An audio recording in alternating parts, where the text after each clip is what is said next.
Hello guys. आज हम लोग देखेंगे बौद्ध धर्म। ठीक है, आज हम लोग बौद्ध धर्म देखेंगे। अगर इसके पहले का वीडियो आप लोग नहीं देखे हैं तो पिछले प्लेलिस्ट यानी कि पिछले वीडियो में जाके इसके पहले के क्लास को देख सकते हैं। ठीक है, आज हम लोग देखेंगे बौद्ध धर्म। तो स्टार्ट करते हैं। बौद्ध धर्म।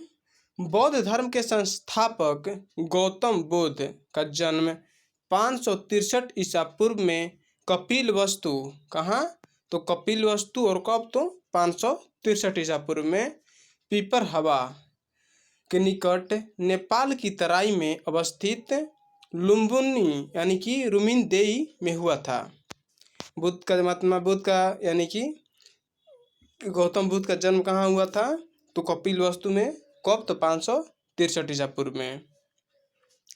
उनके बचपन का नाम सिद्धार्थ था। महात्मा बुद्ध के बचपन का नाम क्या था तो सिद्धार्थ था। गौतम बुद्ध के पिता शुद्धोधन, क्या नाम था पिता का नाम शुद्धोधन, कपिलवस्तु के गणतांत्रिक शाक्यों के प्रधान थे। उनकी माता माया देवी कौशल राजवंश की कन्या थी। उनकी माता का नाम क्या था माया देवी और पिता का नाम शुद्धोधन था। शीघ्र ही उनकी माता का देहांत हो गया, जिसके पश्चात उनकी मौसी यानी कि महाप्रजापति गौतमी ने गौतम बुद्ध का पालन पोषण किया। गौतम बुद्ध का पालन पोषण किसने किया? पालन पोषण तो महाप्रजापति गौतमी ने। उनकी पत्नी यशोधरा थी एवं पुत्र राहुल था। पत्नी यशोधरा और पुत्र राहुल। महाभिनिष्क्रमण क्या है तो बौद्ध साहित्य में बुद्ध के गृह त्याग को महाभिनिष्क्रमण कहा गया है। गौतम बुद्ध ने 29 वर्ष की आयु में गृह त्यागा। कितने वर्ष की आयु में तो 29 वर्ष की आयु में। उन्होंने जीवन से संबंधित 4 दृश्यों से प्रभावित होकर घर का त्याग किया। ये 4 दृश्य कौन है तो इसमें पहला है वृद्ध व्यक्ति को देखना यानी कि बूढ़े व्यक्ति को। दूसरा में है रोगी व्यक्ति को देखना। तीसरा में है मृतक को देखना और चौथा है सन्यासी को देखना। इन 4 दृश्यों से देखकर बुद्ध प्रभावित हुए थे और अपना घर को त्याग दिए थे। बुद्ध के गृह त्याग का प्रतीक घोड़ा माना जाता है। गृह त्याग का प्रतीक क्या है तो घोड़ा। उनके घोड़ा का नाम कंथक एवं सारथी का नाम चना था। घोड़ा का नाम कंथक एवं सारथी का नाम चना। ज्ञान की प्राप्ति। बुद्ध के प्रथम गुरु वैशाली के अलार कलाम थे। कौन? अलार कलाम।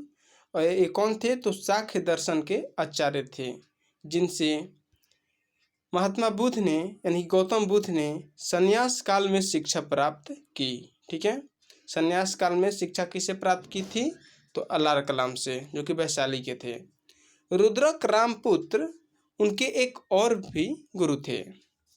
बुद्ध ने उरुवेला यानी कि जो कि बोध गया में है, उरुवेला में निरंजना नदी के तट पर कठोर तपस्या की तथा सुजाता नामक लड़की के हाथों खीर खाकर, किसके तो सुजाता नामक लड़की के हाथों खीर खाकर उपवास तोड़ा।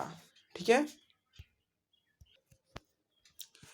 35 वर्ष की आयु में वैशाख पूर्णिमा के दिन बोध गया में एक पीपल वृक्ष के नीचे उन्हें ज्ञान प्राप्त हुआ। किन्हें? महात्मा बुद्ध को, जिसे संबोधि कहा गया। कितने वर्ष की उम्र में तो 35 वर्ष की आयु में। तब से वे बुद्ध अर्थात प्रज्ञावान कहलाने लगे और पीपल का वृक्ष बोधि वृक्ष कहलाने लगा।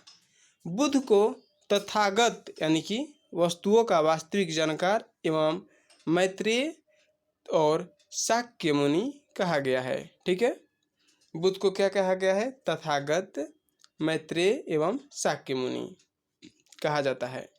धर्मचक्र प्रवर्तन क्या है तो बुद्ध ने अपने ज्ञान का प्रथम प्रवचन ऋषिपत्तनम, जो कि सारनाथ में है, में 5 ब्राह्मणों जिसमें शामिल है वदीय, वप, औज, असजी, कौंडिन्य को दिए। ठीक है, अपना प्रथम प्रवचन दिए थे इन 5 ब्राह्मणों के बीच, जिसको धर्मचक्र प्रवर्तन कहा गया है। यानी कि अपना धर्म चक्र प्रवर्तन कहाँ दिए थे? तो ऋषिपत्तनम यानी कि सारनाथ में। आनंद बुद्ध के प्रिय शिष्य थे। बुद्ध के प्रिय शिष्य कौन थे? आनंद। तथा बुद्ध आनंद को ही संबोधित करके अपने उपदेश देते थे। आनंद के कहने पर ही बुद्ध ने बौद्ध संघ में स्त्रियों के प्रवेश की अनुमति दी थी। किसके कहने पर? तो आनंद के कहने पर। महाप्रजापति गौतमी जो कि बुद्ध की विमाता यानी कि मौसी थी, को सर्वप्रथम बौद्ध संघ में प्रवेश मिला। बौद्ध संघ में सर्वप्रथम प्रवेश किसको मिला? तो महाप्रजापति गौतमी को। बुद्ध से संबंधित महत्वपूर्ण घटनाएं एवं उनके प्रतीक।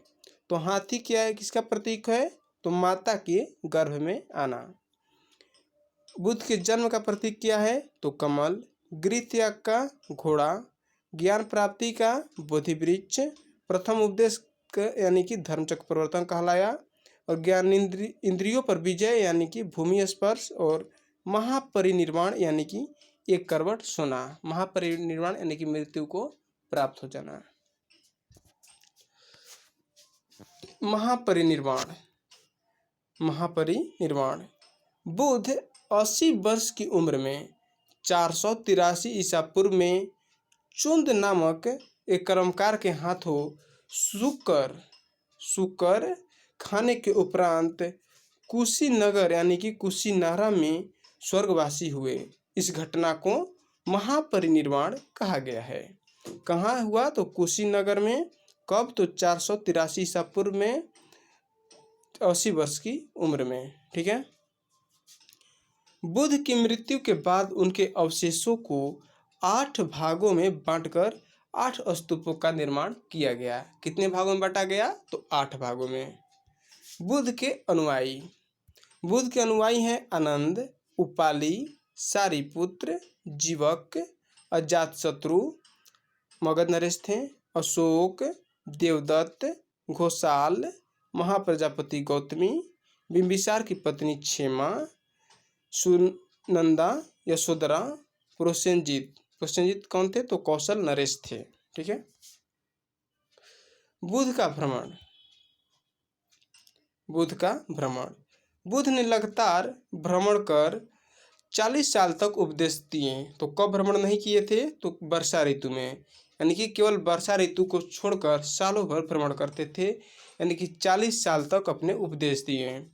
उन्होंने सर्वाधिक उपदेश कौशल प्रदेश की राजधानी श्रीवस्ती में दिए थे। बुद्ध ने सर्वाधिक उपदेश कहाँ दिया? तो श्रीवस्ती में। यह श्रावस्ती भी इसको बोलते हैं। बौद्ध धर्म के सिद्धांत। बौद्ध धर्म के सिद्धांत। बुद्ध ने अपने अनुयायियों के लिए आचार नियम यानी कि विनय निर्धारित किए जो इस प्रकार हैं, जिसमें शामिल है आर्य सत्य। आर्य सत्य क्या है? तो बुद्ध ने सांसारिक दुखों के संबंध में 4 आर्य सत्यों का उपदेश दिया है, जिसमें शामिल है दुख, दुख समुदाय, दुख निरोध और दुख निरोध गामिनी प्रतिपदा। ठीक है। 4 आर्य सत्य कौन कौन है? तो दुख, दुख समुदाय, दुख निरोध और चौथा में है दुख निरोध गामिनी प्रतिपदा। अगला है अष्टांगिक मार्ग। अष्टांगिक मार्ग क्या है? बुद्ध ने दुख की निवृत्ति के लिए अष्टांगिक मार्ग यानी कि अष्टविध साधन बताया। और 8 साधन है जिसमें शामिल है। अष्टांगिक मार्ग में 8 साधन है जिसमें शामिल है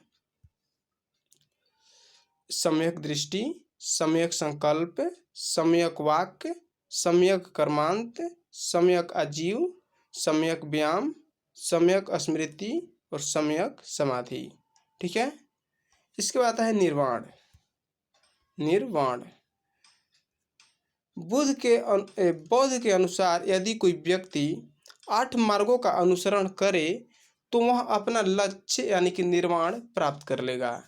निर्वाण बौद्ध धर्म का परम लक्ष्य है, जिसका अर्थ है दीपक का बुझ जाना, अर्थात जीवन मरण के चक्र से मुक्त हो जाना। इसके बाद है 10 शील।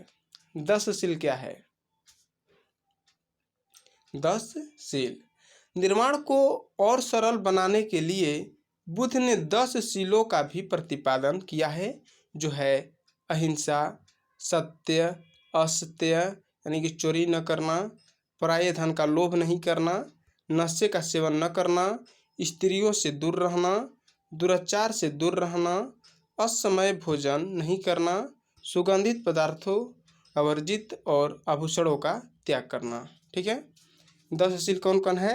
अहिंसा, सत्य, असत्य यानी चोरी न करना, पराये धन का लोभ नहीं करना, नशे का सेवन न करना, स्त्रियों से दूर रहना, दुराचार से दूर रहना, असमय भोजन नहीं करना, सुगंधित पदार्थ वर्जित और आभूषणों का त्याग। इसके बाद है त्रिरत्न। त्रिरत्न बुद्ध धर्म के 3 रत्न हैं, जिनमें शामिल है बुद्ध, धम्म एवं संघ। बुद्ध, धम्म एवं संघ। बुद्ध ने अपने उपदेशों का प्रचार पाली भाषा में किया। किस भाषा में? पाली भाषा में। बौद्ध धर्म ईश्वर तथा आत्मा को नहीं मानता है, जबकि जैन धर्म ईश्वर को माना लेकिन उसका स्थान जिन के नीचे रखा।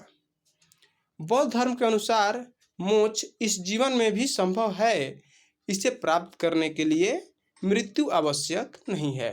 ठीक है, मोक्ष प्राप्त करने के लिए मृत्यु आवश्यक है तो नहीं। ठीक है, किसके अनुसार? तो बौद्ध धर्म के अनुसार। इसमें दिया है बौद्ध संगति, बौद्ध संगतियाँ, जिसमें पहला है प्रथम बौद्ध संगति राजगृह में हुआ था 483 ईसा पूर्व में महाकश्यप की अध्यक्षता में और अजात शत्रु के शासनकाल में। द्वितीय बौद्ध संगति हुआ था वैशाली में 483 ईसा पूर्व में सबकामी के अध्यक्षता में। इसका शासनकाल था कालाशोक का। तृतीय बौद्ध संगति का समय है 251 में और पाटलिपुत्र में हुआ था, जिसकी अध्यक्षता मोगलीपुत्र तीस ने किया और इस समय शासक थे अशोक। जबकि चतुर्थ बौद्ध संगति कुंडल वन, जो कि प्रथम शताब्दी में हुआ था, ईस्वी की प्रथम शताब्दी में, इसके अध्यक्ष था वसुमित्र एवं अश्वघोष ने किया एवं शासक कनिष्क था। ठीक है, स्थान का ट्रिक है रावय पाकु यानी कि राजगृह, वैशाली, पाटलिपुत्र और कुंडलवन। ठीक है, प्रथम बौद्ध संगति में विनय पिटक उपाली के नेतृत्व में एवं सूत पिटक आनंद के नेतृत्व में लिखे गए। किसमें? तो प्रथम बौद्ध संगति में। द्वितीय बौद्ध संगति में कुछ भिक्षुओं ने संघ से अलग होकर महासंघिक नामक संप्रदाय बनाए और अन्य थेरावादीन कहलाए। तृतीय बौद्ध संगति में मोगलीपुत्र तीस ने अभिधम्म पिटक का संकलन किया। ठीक है, और चतुर्थ बौद्ध संगति में बौद्ध धर्म हीनयान एवं महायान संप्रदाय में बट गया। क्या क्या हुआ? तो प्रथम बौद्ध संगति में विनय पिटक और सूत पिटक लिखे गए। द्वितीय में कुछ भिक्षुओं ने संघ से अलग होकर महासंगीतिका नामक संप्रदाय बनाया और अन्य थेरावादी कहलाए। तृतीय बौद्ध संगति में मोगलीपुत्र तीस ने अभिधम्म पिटक का संकलन किया, जबकि चतुर्थ बौद्ध संगति में बौद्ध धर्म हीनयान और महायान संप्रदाय में बट गया। इसके बाद आता है बौद्ध साहित्य। बौद्ध साहित्य बौद्ध धर्म के सबसे प्राचीन ग्रंथ त्रिपिटक है। कौन? तो त्रिपिटक, जिसमें शामिल है विनय पिटक, सूत पिटक एवं अभिधम्म पिटक। विनय पिटक, विनय पिटक जो है बौद्ध धर्म के नियमों का वर्णन है। किसमें? तो विनय पिटक में। सूत पिटक में धार्मिक विचार एवं वचनों का संग्रह है, जबकि अभिधम्म पिटक में बौद्ध दर्शन का वर्णन है। ठीक है, 16 महाजनपद, 16 महाजनपदों का वर्णन अंगुत्तर निकाय में है। ठीक है, कमेंट में बताइए कि जैन धर्म के किस ग्रंथ में 16 महाजनपदों का वर्णन है। मिलिंद पन्हो, मिलिंद पान्हो में बौद्ध भिक्षुक नागसेन एवं यूनानी राजा मीनांडर का दार्शनिक वार्तालाप है। जातक में बुद्ध के पूर्व जन्म की कथाओं का वर्णन है। किसमें? तो जातक में। बौद्ध धर्म विशिष्ट तथ्य, बौद्ध धर्म के विशिष्ट तथ्य हैं महायान शाखा के अंतर्गत बुद्ध की पहली मूर्ति बनी तथा बुद्ध को ईश्वर के रूप में पूजने की परंपरा यहीं से शुरू हुई। बुद्ध की प्रथम मूर्ति किस शाखा के अंतर्गत बनी थी? तो महायान शाखा के अंतर्गत। महायान शाखा में स्वर्ग नरक की अवधारणा है। महायान शाखा में बोधिसत्व की अवधारणा का विकास महायान शाखा से हुआ। कुल 4 बोधिसत्व वर्णित है, जिसमें शामिल है मंजूश्री, ब्रजपाणी, पद्मपाणी, इसको अवलिकेतेश्वर भी बोलते हैं, और चौथा है मैत्रेय यानी कि अभी अवतरित होना शेष है। बंगाल के शैव शासक शशांक ने बोधि वृक्ष को कटवा दिया। किसने बोधि वृक्ष को कटवाया था? तो शैव शासक शशांक ने।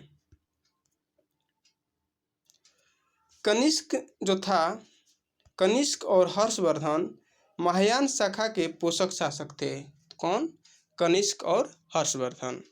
महायान शाखा के अंतर्गत माध्यमिक यानी कि शून्यवाद एवं विज्ञानवाद यानी कि योगाचार शामिल हैं। महायान शाखा के अंतर्गत वैभाषिक एवं सौत्रांतिक हीनयान के 2 भाग हैं। कौन कौन? तो वैभाषिक एवं सौत्रांतिक। कुछ अन्य प्रमुख संप्रदाय जिसमें संप्रदाय है और प्रवर्तक हैं। आजीवक संप्रदाय के प्रवर्तक कौन थे? तो मखालीपुत्र घोषाल आजीवक संप्रदाय का। भौतिकवादी संप्रदाय का पकुघ कच्यायन। संदेहवादी यानी कि अनिश्चयवादी का संजय वेलठपुत्र।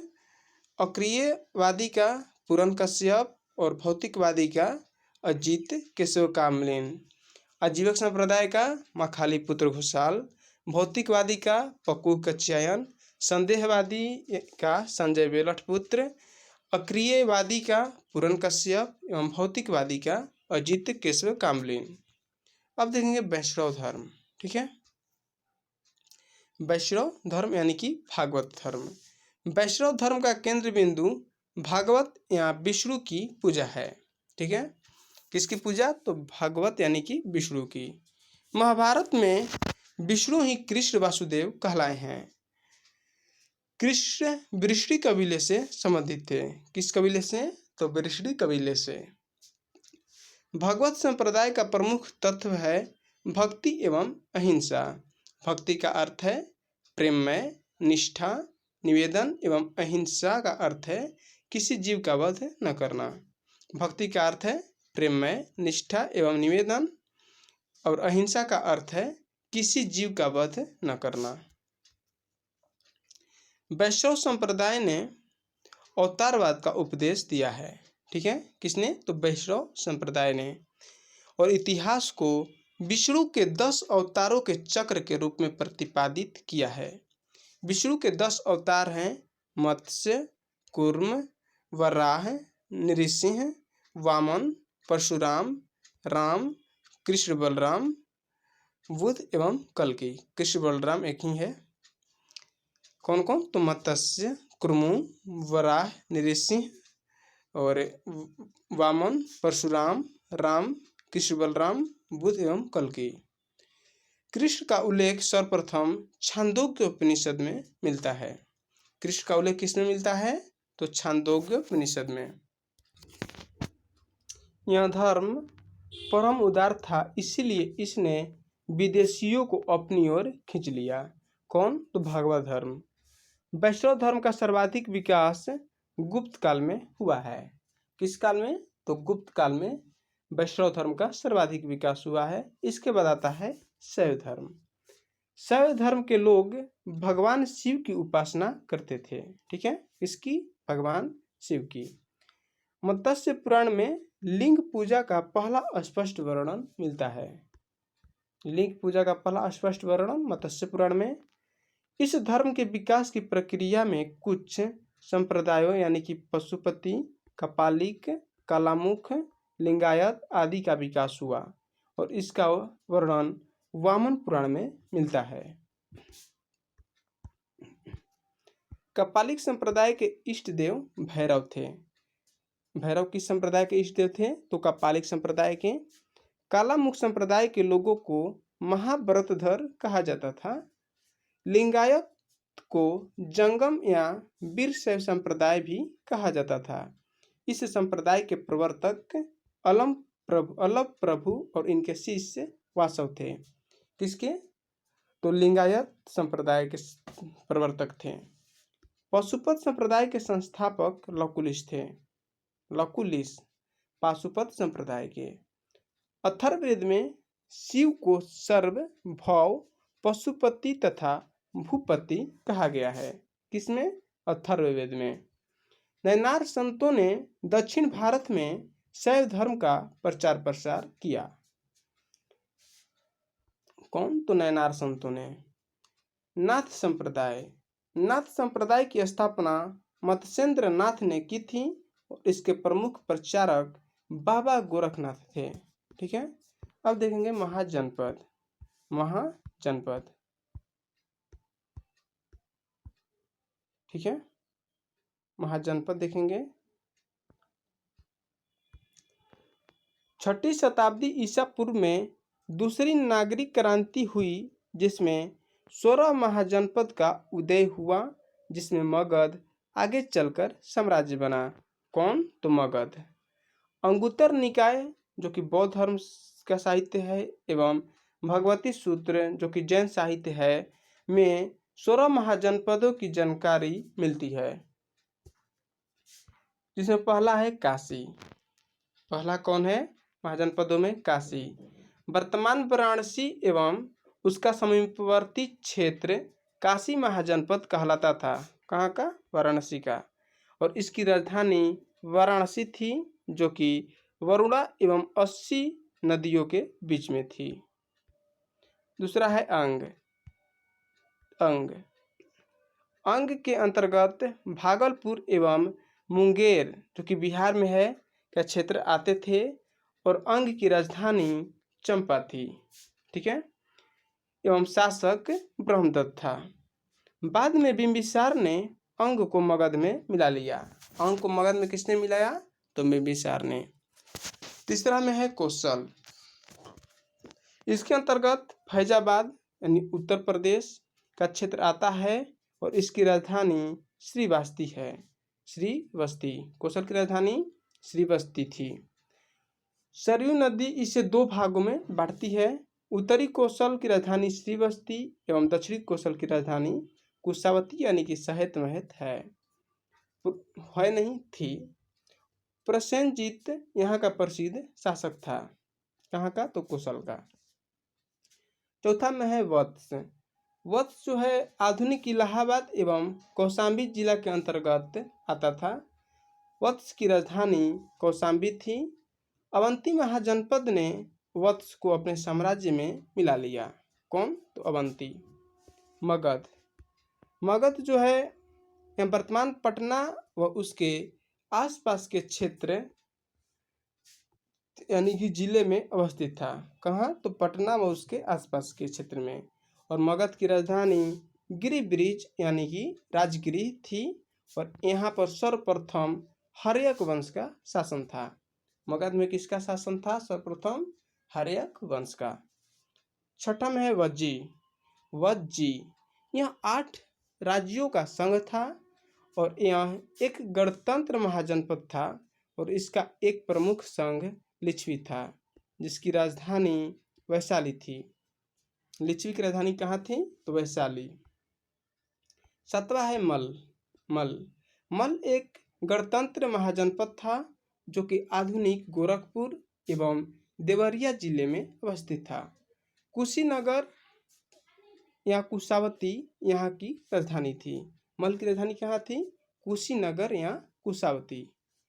8 नंबर पे है मत्स्य। मत्स्य का विस्तार आधुनिक राजस्थान के कुछ क्षेत्रों में था और इसकी राजधानी विराटनगर थी। मत्स्य की राजधानी कहाँ थी? विराटनगर। 9 नंबर पे है कुरु। ठीक है। वर्तमान हरियाणा, दिल्ली व मेरठ में अवस्थित था। कौन? तो कुरु। और कुरु की राजधानी इंद्रप्रस्थ थी। दिल्ली का प्राचीन नाम योगिनीपुर था। दिल्ली का प्राचीन नाम क्या था? योगिनीपुर। चेदी की राजधानी कहाँ थी? तो इंद्रप्रस्थ, कुरु की राजधानी इंद्रप्रस्थ। चेदी का शक्तिमती। और 10 नंबर पे है चेदी। इसमें वर्तमान बुंदेलखंड का क्षेत्र शामिल था और शक्तिमती चेदी की राजधानी थी। 11 नंबर पे है अस्मक। अस्मक जो है दक्षिण भारत में अवस्थित एकमात्र महाजनपद था। दक्षिण भारत में अवस्थित एकमात्र महाजनपद कौन था? तो अस्मक। और अस्मक की राजधानी पोतनाया पोटिल थी। पोतनाया पोटिल। 12 नंबर पे है सुरसेन। यह वर्तमान उत्तर प्रदेश में अवस्थित था और इसकी राजधानी मथुरा थी। सुरसेन की राजधानी कहाँ थी? तो मथुरा।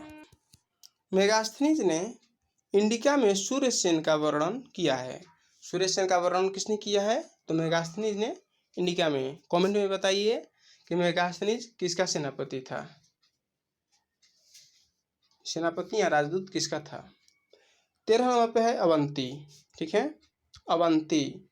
इसमें वर्तमान मध्य प्रदेश व आसपास का क्षेत्र मलवा शामिल था। अवंती की 2 राजधानियां थीं, जिसमें उत्तरी अवंती की राजधानी उज्जैन तथा दक्षिणी भाग की महिष्मती थी। ठीक है। मगध शासक शिशुनाग ने अवंती को मगध में मिलाया था। अवंती को मगध में किसने मिलाया? तो शिशुनाग ने। इसके बाद 14 नंबर पे है पंचाल। पंचाल के अंतर्गत रुहेलखंड के बरेली, बदायूं एवं फर्रुखाबाद शामिल था और इसकी 2 राजधानियां थी। किसकी? पंचाल की, जिसमें शामिल है उत्तरी भाग की राजधानी अहिच्छत्र यानी कि बरेली एवं दक्षिणी पंचाल की राजधानी काम्पिले था। ओके। 15 नंबर पे है गंधार। गंधार आधुनिक पाकिस्तान का रावलपिंडी एवं पेशावर गंधार के अंतर्गत आते थे। ठीक है, कौन? तो रावलपिंडी एवं पेशावर। गंधार की राजधानी तक्षशिला थी एवं पाणिनि जो कि व्याकरणाचार्य थे यहीं के निवासी थे। कहाँ के? तो गंधार के। 16 नंबर पे है कंबोज। कंबोज जो है उत्तरापथ में अवस्थित था और जिसमें राजौरी एवं हजारा आते थे। ठीक है। इसकी राजधानी हाटक या राजपुर थी। किसकी? तो कंबोज की। और यह घोड़ों के लिए प्रसिद्ध था। घोड़ा के लिए प्रसिद्ध कौन था? तो कंबोज। ठीक है। इसके बाद देखेंगे हम लोग मगध साम्राज्य। ठीक है, मगध साम्राज्य देखेंगे इसके बाद। तब तक से जय हिंद, जय भारत।